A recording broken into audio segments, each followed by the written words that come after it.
جہاں تک نہ پہنچی ہو آواز حق، وہاں جا کے قرآن سنائیں گے ہم۔ اعوذ باللہ من الشیطان الرجیم، بسم اللہ الرحمن الرحیم۔ معزز ناظرین، پروگرام حکایات-e-Sidqo Wafa کے ساتھ MTA جرمنی اسٹوڈیو سے آپ کی خدمت میں حاضر ہیں۔ ہمارے مستقل دیکھنے والے ناظرین یہ جانتے ہیں کہ اس پروگرام میں خدا تعالیٰ کے فضل سے بزرگان سلسلہ کے ساتھ یہاں پر گفتگو ہوتی ہے اور ان کی زندگی کے جو تجربات ہیں، جو خلافت کی برکات اور اطاعت کے جو نمونے خدا تعالیٰ کے فضل سے انہوں نے قائم کرنے کی توفیق پائی اور پھر اس کے جو ثمرات انہوں نے دیکھے اپنی زندگیوں میں بھی اور اجتماع جو جماعتی زندگی ہے اس میں بھی، ان کو ہم مرحلہ وار آپ کی خدمت میں پیش کرنے کی توفیق پا رہے ہیں۔ گزشتہ پروگرام کی طرح آج بھی یہاں اسٹوڈیوز میں ہمارے مہمان ہیں مکرم و محترم مولانا کمال یوسف صاحب۔ آپ خدا تعالیٰ کے فضل سے واقف زندگی ہیں، مربی سلسلہ علیہ احمدیہ ہیں، سکینڈینیویا کے پہلے مبلغ اور پھر لمبا عرصہ وہاں پر مبلغ انچارج رہنے کی آپ کو خدا تعالیٰ نے توفیق بخشی۔ اس وقت آپ صدر دارالقضاء سویڈن اور ناروے کے طور پر خدمت کی توفیق پا رہے ہیں۔ مکرم مولانا، میں MT کی تمام ٹیم کی طرف سے بہت شکر گزار ہوں آپ کے وقت کا۔ ہم گفتگو کے سلسلے کو آگے بڑھاتے ہیں معزز ناظرین، اور گزشتہ پروگرام کی چند جھلکیاں پہلے آپ کی خدمت میں پیش کرتے ہیں، آئیے دیکھتے ہیں۔ ادھر سے اذان آ رہی تھی اور میری والدہ کو اوپر سے آواز دی جا رہی تھی، تو انہوں نے کہا کہ جو مجھے آواز آ رہی ہے میں ادھر جاتا ہوں۔ کیا گواہی ہے کہ تم گا رہے؟ ارے اسے ایک لمبا بڈھا دے آدمی ہوتی نماز ہی نہیں ختم ہوتی۔ بس ٹھیک ہے ٹھیک ہے۔ اسی خطبے کے دوران ہی مجھے یاد ہے کہ حضرت مفتی محمد صادق صاحب رضی اللہ تعالیٰ نے کھڑے ہو کے کہا کہ حضور میں آپ ہی مان لاتا ہوں، آپ مسلم عورت ہیں۔ تو انہوں نے کہا اس نے جامع پاس کر کے کیا کرنا، اس کو ویسے ہی بھیج دو۔ تو شاید کہ اگر ڈگری مجھے ملی ہے، شاید ملی ہوگی، لیکن وہ اللہ واسطے کی ہے میری ڈگری سے۔ جی معزز ناظرین، ابھی آپ گزشتہ پروگرام کی چند جھلکیاں ملاحظہ فرما رہے تھے۔ اسٹوڈیوز میں مولانا کے ساتھ گفتگو کو آگے بڑھاتے ہیں۔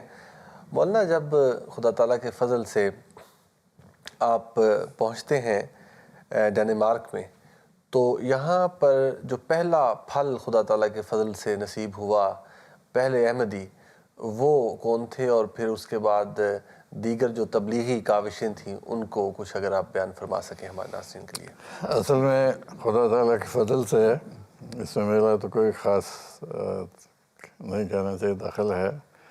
میں تو ہمیشہ اس پہ حیرت آتی ہے کہ مجھے جو سب سے پہلے جو جتنے بھی ہمارے نئے مباین تھے سویڈن میں یا ڈنمارک میں یا ناروے میں، ان کو بڑا تبلیغ کا جوش تھا، بہت ہی جوش تھا۔ السلام صاحب میرسن ہے کہ ان کا تعلق ایک بڑے مذہبی خاندان سے تھا۔ ان کے والد پادری تھے اسٹیٹ چرچ میں، ان کے ماموں مبلغ تھے مڈل ایسٹ میں، مشنری تھے عیسائیوں کے، اور یہ خود مشنری کالج میں تھے جب انہوں نے پہلی دفعہ قرآن مجید پڑھا۔ یعنی مبلغ وہ تھے، صرف حلقہ بگوش احمدیت ہوئے۔ ہاں جی۔ پھر وہ انہوں نے بیعت کی، بیعت کرنے کے بعد اللہ تعالیٰ نے ان کو یہ بھی توفیق دی کہ وہ ترجمہ قرآن مجید کریں۔ ڈینش میں پہلے ترجمہ کوئی موجود نہیں تھا، اور ان کا ترجمہ خدا تعالیٰ کا اتنا مقبول تھا کہ اب اس کا 5واں ایڈیشن ہے، سوائے اس کے کہ وہ رائلٹی کے بجائے وہ قرآن کی کاپیاں لے لیتے تھے، انہوں نے رائلٹی کبھی نہیں لی کیش میں، وہ ہم نے بیچی ہوں یا مفت دی ہوں گی۔ باقی سارا کا سارا قرآن بکتا تھا۔ مطلب ایک چھوٹے سے ملک میں 3000 ہر دفعہ شائع کرنا بہت بڑی بات ہے۔ ماشاءاللہ، آپ بیان فرما رہے تھے پروگرام سے قبل کہ کس طرح معجزانہ اس کی اشاعت کا اللہ تعالیٰ نے انتظام فرمایا۔ ہاں جی، وہ اصل میں ہوا یہ کہ حضرت مسلم موعود کی خدمت میں نے عرض کی کہ حضور ہمارا خواہش ہے اس سے ترجمہ قرآن میں ہو اور کس طرح شائع ہو۔ اس وقت مجھے یہ تو نہیں پتا تھا کہ بجٹ کہاں سے آتا ہے، یہ بجٹ کی کیا تحریک ہے، کیسے منظوری لیتے ہیں مرکز سے۔ تو حضور نے فرمایا کہ جزوں میں اس کو ہم نے پہلے 1-2 پارے یا 3 پارے شائع کیے، پھر 1 پارہ شائع کیا، پھر 1 پارہ شائع، اور اس وقت تو مشن ہاؤس بھی کوئی نہیں تھا، ہم کمرے میں رہتے تھے دوسری فیملیز کے ساتھ، اور کہاں سے اسٹور کرنا، کیسے کہاں سے پیسے آئیں گے. ہمارے زیادہ سے زیادہ 15-20 ٹوٹل ممبر ہوں گے، کانورٹس تھے پاکستانی، اس میں کوئی بھی نہیں تھا. تو یہ کیسے پیسے ادا ہوں گے، کیسے پرنٹر کو واپس کریں، کیسے یہ بکے گا. اب بظاہر ہے اب میں سوچتا ہوں کہ یہ ہمت کیسے ہوگی کہ حضور کو لکھ دیا کہ قرآن شاہ. حضور نے اب جو جواب دیا کہ ابھی وہ پیسے کہاں سے آئیں گے، کون خریدے گا، پھر اگلا پارا چھپے گا. یہ تو بڑی، لیکن عجیب اللہ تعالیٰ کا حضور کی جو تحریک ذہن میں آتی ہے حضور میں، اللہ تعالیٰ کس طرح اس کو تائید اور نصرت سے نوازتا ہے. ایک پرنٹر نے کہا کہ بھئی یہ آپ کیا کر رہے ہیں، یہ مجھے دے دیں میں شائع کر دوں گا. تو حضور نے اس کی منظوری دے دی. تو ہینگ لگے نہ پھٹکڑی، ہمارا تو ایک ڈھیلا بھی نہیں لگا. وہ بہت مشہور پرنٹنگ ہاؤس تھا، پبلشنگ ہاؤس تھا. اس نے پہلا ایڈیشن شائع کیا، اب بک گیا، دوسرا شائع کیا وہ بک گیا، تیسرا شائع کیا وہ بک گیا، چوتھا شائع کیا وہ بک گیا، اور اب 5واں ایڈیشن ہے. تو یہ حضرت مسلم موعود کی توجہ کی وجہ ہے، ورنہ مطلب سوچنا بھی اس زمانے میں. بلکہ مجھے یاد ہے کہ یہ 2-3 سال بعد کی بات ہے، ایک second hand type machine, type writer میں نے لکھا مرکز کو کہ میں لینا چاہتا ہوں. ان کا جی تمہاری طبیعت ٹھیک ہے، یہ پیسے کہاں سے آئیں گے. یعنی سیکنڈ ہینڈ ٹائپ رائٹر کے بھی پیسے نہیں ہوتے تھے. تو قرآن بھی شائع کرنے کی تو کوئی تو نظر نہیں آتی تھی. لیکن حضرت مسلم موعود کی توجہ سے یہ سارا کام ہو گیا. میں تو حیران ہوتا ہوں. الحمدللہ الحمدللہ. اور آپ بیان فرما رہے ہیں تو آپ کتنا عرصہ اس کو گزرا. ابھی خدا تعالیٰ کے فضل سے وہ بزرگان حیات ہیں جنہوں نے وہ وقت دیکھا ہے، اور آج خدا تعالیٰ کے فضلوں سے اس قدر جو مال کی بھی فراوانی ہم دیکھتے ہیں، جو جماعت کے وسائل ہیں. تو اس وقت خاص طور پہ حضرت مسیح موعود علیہ السلام کے اس ارشاد کی طرف توجہ ہوتی ہے کہ مجھے یہ فکر نہیں ہے کہ مال کہاں سے آئے گا، مجھے اس کی حفاظت کرنے والے اور اس کو توجہ سے خرچ کرنے والے، یہ حضور کا مفہوم ہے الفاظ کا، اس کی فکر ہے. تو الحمدللہ الحمدللہ. اس کے بعد جماعتیں جو ہیں مختلف اس میں، یہ اسکینڈینیوین ممالک جو ہیں، اس میں جو پہلی جماعتیں قائم ہوئیں، آپ چونکہ خدا تعالیٰ کے فضل سے پہلے مبلغ ہیں وہاں کے، تو وہ تھوڑا سا ہمارے ناظرین کو بتائیں کہ کب کب اور کہاں کہاں. اصل یہ ہے کہ میرے آتے ہی جیسے جس نوجوان نے حضور کی خدمت میں حاضر ہوا تھا اس نے بیعت کر لی تھی. اس کے بعد ناروے میں، سویڈن میں، اس کے بعد ناروے میں بھی میرے چند مہینے کے بعد ہی پہلی بیعت ہو گئی تھی. یہ میرے پہلے سال کے اندر تینوں جگہ ہماری نہ صرف بیعتیں ہو گئی تھیں بلکہ جماعتیں بن گئی تھیں. ماشاءاللہ.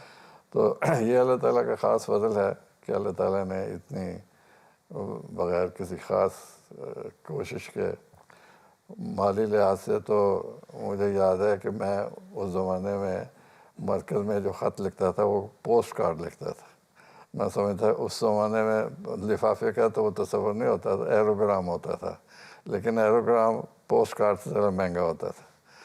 تو بجٹ بچانے کے لیے میں پوسٹ کارڈ پہ لکھتا تھا اپنی تاریخ، مطلب مرکز میں تفصیلی خط بھی لکھا تو پوسٹ کارڈ پہ لکھتا تھا. تو غربت کا یہ حال تھا اس زمانے میں پیسوں کے لحاظ سے. تو بہرحال وہ خدا تعالیٰ کا فضل. اب تو جو ہماری مسجد، جو ہمارا مشن ہاؤس ہے، وہ صرف اسکینڈینیویا نہیں بلکہ نارڈک کنٹریز میں فن لینڈ بھی شامل ہے اور آئس لینڈ بھی شامل ہے. اب تو 5 ملکوں میں خدا تعالیٰ کے فضل سے ہماری جماعتیں بھی ہیں، مشن ہاؤس بھی ہیں. الحمدللہ الحمدللہ. اور ان تینوں ملکوں میں خدا تعالیٰ سے ہماری اپنی مسجد ہے. سب سے پہلی مسجد پورے اسکینڈینیویا میں تو کوپن ہیگن میں بنی، وہ حضرت یوسف ثالث کے زمانے میں بنی. اور اس کے بعد جو ہیمبرگ سویڈن میں مسجد بنی، وہ بھی خدا تعالیٰ کے فضل سے حضرت ثالث کے زمانے میں بنی ہے. اور وہ اس زمانے میں جب جوبلی کا پروگرام شروع تھا اس کے ماتحت بنائی گئی تھی. ناروے میں ہمیں کچھ دیر لگی، غیر ہندیوں نے پہلے مسجدیں بنا لی، اب کافی مسجدیں ہیں، لیکن ہماری مسجد اتنی بڑی ہے کہ ان کی ساری مسجدیں اس کے اندر سما سکتی ہیں. اتنی بڑی خدا تعالیٰ کے فضل سے، بڑی غیر معمولی ہے. کئی ہزار آدمی اس میں نماز پڑھ سکتے ہیں اس میں.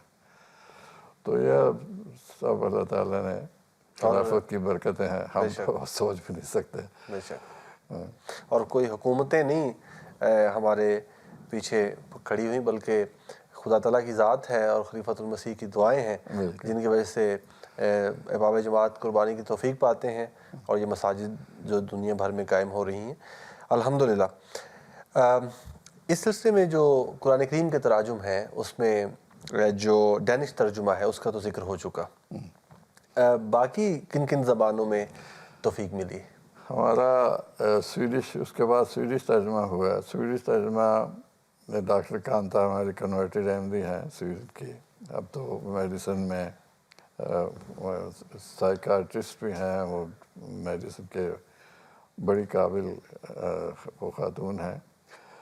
ان کو حضرت خلیفہ مسیح ثالث نے جب خود فرمایا کہ آپ ترجمہ کریں، اور میں بھی ان کے ساتھ شامل رہا ہوں. وہ ترجمہ ہمارا ہوا. اب اس کو ریوائز کیا ہے دوبارہ مولانا شیر علی صاحب کے جو ریوائز ترجمہ ہے اس کے مطابق. وہ ابھی 2 مہینے ہوئے ابھی شائع ہوئے دوبارہ. یہ ہمارا دوسرا ایڈیشن ہے. نارویجن ترجمہ حضرت خلیفہ رابع نے حکم دیا تھا کہ ایک ٹیم بنائیں امیر صاحب کو، جو اس وقت ناروے کے امیر تھے.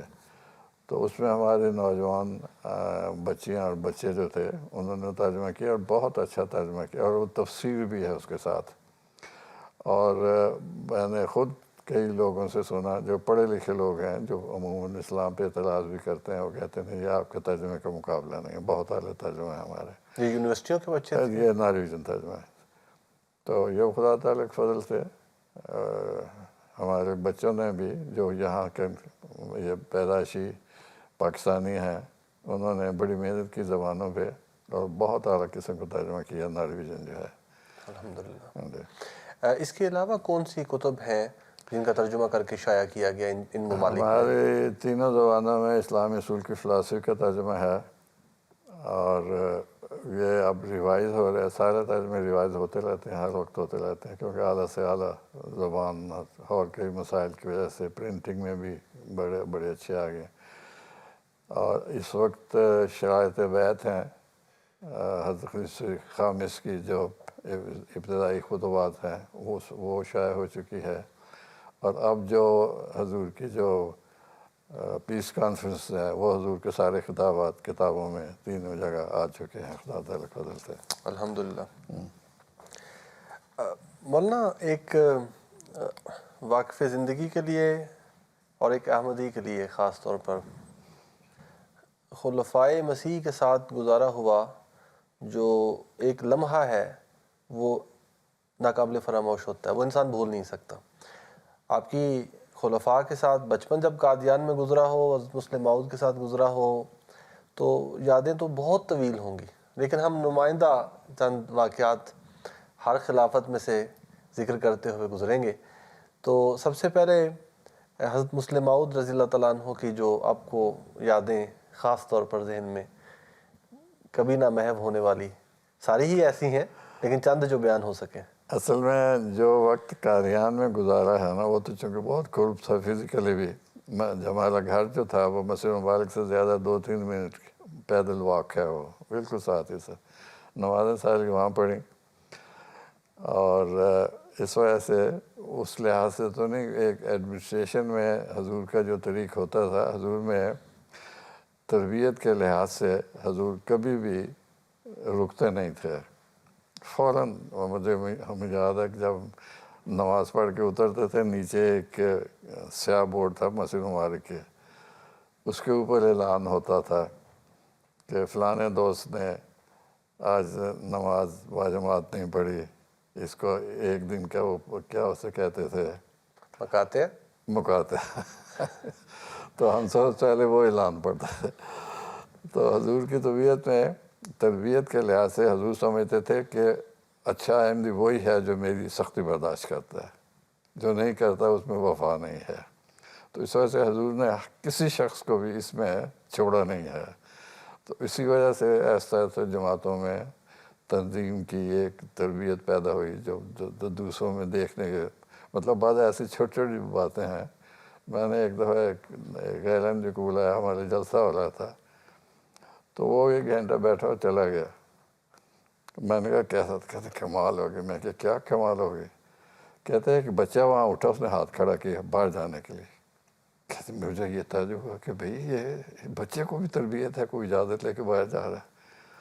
کہتا اس سے بھی زیادہ مجھے تعجب کہ وہ پھر واپس بھی آ گیا. تو کہتے ہمارے تو اگر بڑے چلے جائیں وہ کبھی واپس نہیں آتے, بچہ کیسے واپس آ گیا؟ کہتے میں تو حیران ہو گیا آپ کی اتنی تربیت ہے. اب دیکھیں نا خلفاء نے محنت کی ہوئی ہے, جان لڑائی ہے. ہمارے لیے ساری ساری رات جاگتے ہیں, اس میں ہمارا کوئی کمال نہیں. اتنی محنت کی ہے, اتنی محنت, اتنی دعائیں ہمارے لیے کی ہیں.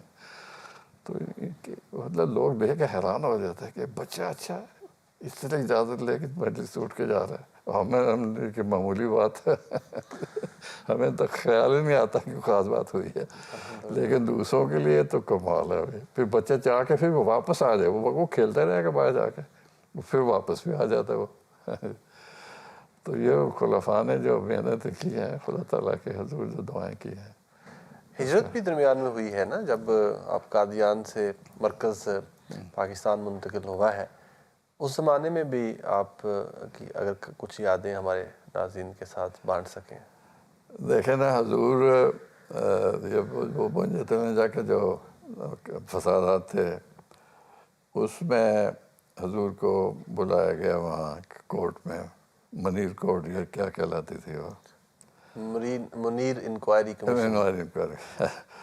اچھا, اس زمانے میں بیسک جو حوالے والے کی تیاری تھی, اب تو ملدوسوں سب زیادہ مشہور ہیں, اس میں زیادہ محنت حضرت شمس صاحب اور مولوی عبدالرحمن درد کی تھی.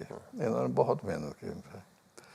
ایسے مولوی الطاع صاحب بعد میں شامل ہوئے. حضور نے کہا کہ ٹھیک ہے آپ آ جائیں. ہم اس وقت غالباً احمد نگر تھے, وہاں سے سارے لاہور آ گئے ہم.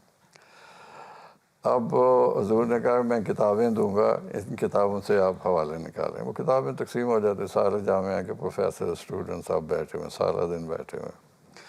تو غالباً عصر یا زور کی نماز کے بعد, عصر کی نماز کے بعد غالباً حضور کی خدمت میں روز کی ڈائری پیش ہو جاتی تھی. حضور وہ کیا نام تھا اس کا, اب تو بن گیا ہوا ہے میوہ اسپتال کا حصہ ہی, رتن باغ کی کوٹھی میں ہوتے, اوپر فلور تھا, نیچے اترتے تھے حضور, تو وہ ایک تھدا ایسے پیش کیا جاتا تھا. اچھا, حضور جب سیڑھیوں پہ چڑھتے تھے, ختم ہے تو سارا مسودہ پڑھ لیتے تھے. اتنی تیزی سے حضور پڑھتے تھے کہ ہم حیران ہو جائے, بھائی ہم اتنے لوگوں نے پورا دن کی محنت کر کے اتنا بڑا تھدا حضور کو معلوم کر دیا, حضور نے ایسے پڑھ لیتے تھے. تو ایک تو یہ حضور کی جو بہت تیزی سے پڑھنے کی عادت تھی, میرے خیال میں یہ بھی بڑی تیزی سے پڑھتے ہیں, اور نوٹس بھی کرتے ہیں, اگلے کو پتہ بھی نہیں لگتا کہ کب انہوں نے دیکھا. مسجد میں بھی پتہ نہیں لگتا ہوا ہوتا, اور تم وہاں بیٹھے ہوئے تھے, اچھا تم کرسی پہ بیٹھے ہوئے تھے. ہر شخص کو 1 سیکنڈ میں حضور دیکھ لیتے ہیں کہاں ہے. یہ خلفاء میں بڑی ہے. حضرت خلیفہ ثالث بھی مسجد مبارک جب تشریف لاتے, ربیع کی بات ہے, تو سامنے حضور نے دیکھنا, پھر ایسے مڑ کے سجدہ میں کھڑے ہو جانا. تو جب سلام پھیرنا تو ان کا جو ابو المنیر ولی نور اللہ کو 5ویں صف میں کھڑے ہیں, اسے کہنا مجھے مل کے جانا. تو اللہ تعالیٰ نے اتنی وسعت پیدا کر دیتا ہے. یہ خدا تعالیٰ کا فضل ہے خلفاء پہ, ان کی نظریں انسان سوچ نہیں سکتا. تو حضرت مسلم موعود میں یہ تھی کہ بہت تیز پڑھتے تھے. حضور فرماتے تھے کہ مجھے حوالہ دینا نہیں آتا, میں یہ نہیں کہہ سکتا فلاں صفحے پہ فلاں نے یہ لکھا, لیکن میں کتاب کا مضمون مجھے یاد رہتا ہے کہ اس کتاب میں یہ لکھا ہوا ہے, اس کتاب میں یہ لکھا ہوا ہے. لیکن حوالہ دینے کے لیے حضور کہتے میں یہ نہیں کہہ سکتا جی فلانی کتاب اس سال میں چھپی تھی, اس کے فلاں صفحے پہ یہ لکھا ہوا ہے. تو اس میں پھر ہمارے علماء مولوی دوست صاحب وغیرہ بڑے مشہور تھے. مزید تحقیق کرنے, یہ حضور کے کثرت مطالعہ کا بھی ایک بہت بڑا. اس کے میں عرض کر رہا تھا کہ جب ہجرت ہوئی ہے تو آپ ساتھ ہی پھر تشریف لے آئے ہیں اس طرف پاکستان میں؟ اصل میں میرا اپنا خیال ہے, ممکن ہے دوست ہو یا غلط ہو, کہ میں قادیان میں ینگسٹ تھا, میری سے چھوٹی عمر کا کوئی نہیں تھا. اور میں جو سب سے آخری قافلہ قادیان سے آیا ہے, اس سے ایک ہفتہ پہلے یا چند دن پہلے کی بات ہے, اس قافلے میں میں آیا ہوں. میرا کوئی عزیز اور رشتہ دار قادیان میں نہیں تھا. اور مجھے اب بھی حیرت آتی ہے کہ میرا نام کیوں رکھا گیا اتنی دیر کے لیے. تو کچھ ڈیوٹیاں بھی دی میں نے 47 میں قادیان میں، لیکن قادیان میں آنے والوں میں سے آخری قافلہ سے پہلے میں آیا ہوں. تو پھر وہاں تو پھر رتن باغ میں رہے، اس کے باغ میں کچھ دیر سوتے رہے. اس وقت حضرت مسلم موعود نے کہا ہوا تھا کہ ایک ایک روٹی ملے گی سب کو. اس میں ہم بھی تھے. بلکہ ایک روایت میں آپ کو بیان کر دیتا ہوں، ویسے اس کا براہ راست میرے ساتھ تو تعلق نہیں ہے. وہ یہ ہے کہ حضور کے ایک ڈرائیور تھے نذیر، قریشی نذیر. ان کے بیٹے نے مجھے خود بتایا کہ وہ حضور نے ان کو بلایا کسی کام کے لیے. تو حضور کی جو بھی اہلیہ تھیں اس نے کہا کہ میرا کام کرو، تم حضرت صاحب کو ملنے جا لینا. میں نے 2 دفعہ کھانا گرم کیا، یہ 3 دفعہ گرم کیا. سب کھاتے نہیں ہیں، ناراض ہیں، یہ کھانا خراب ہے، پوچھو ذرا سے. خیر وہ نذیر صاحب گیا جو بھی کام کرتا. حضور وہ آپا جان پوچھتی تھی کہ آپ کھانا نہیں کھا رہے. کہ میں کیسے کھا سکتا ہوں، آٹا ہی نہیں ہے لنگر میں، تو میں کیسے کھا لوں، یہ نہیں ہو سکتا. نہیں کھایا حضور نے. پھر وہ کہتا جی مجھے کار چونکہ میرے پاس تھی، میں نے کہا حضور میں کار پہ گیا. کچھ ویسے مشکل تھی، آٹا ملتا نہیں تھا لاہور میں ان زمانہ. کچھ لاہور سے لیا، کچھ ایک اور شہر کے. پھر آٹا جب میں نے لنگر کو دیا انہوں نے گوندھ لیا. تو پھر میں نے حضور کو کہا کہ حضور وہ آٹا گوندھ لیا. پھر حضور نے کھانا کھایا. حیرت انگیز محبت ہے خلفاء کی اپنی جماعت کے ساتھ. انسان ہم اس کا تصور بھی شاید نہیں کر سکتے، بلکہ یقیناً نہیں کر سکتے. جزاکم اللہ تعالیٰ احسن الجزا. معزز ناظرین، یہ گفتگو جو اتنی پیاری یادیں اور حضرت مسلم موعود کا ذکر خیر، تو یہ پروگرام کی طوالت اور وقت گزرنے کا بالکل احساس ہی نہیں ہوتا. لیکن بہرحال آج کے پروگرام کا وقت یہاں تک ہی. آئندہ پروگرام میں آپ کی خدمت میں انشاءاللہ تعالیٰ دوبارہ حاضر ہوں گے. مکرم مولانا آپ کی تشریف آوری کا ایک مرتبہ پھر بہت بہت شکریہ. مہربانی. جزاکم اللہ تعالیٰ. السلام علیکم ورحمۃ اللہ وبرکاتہ. جہاں تک نہ پہنچی ہو آواز حق،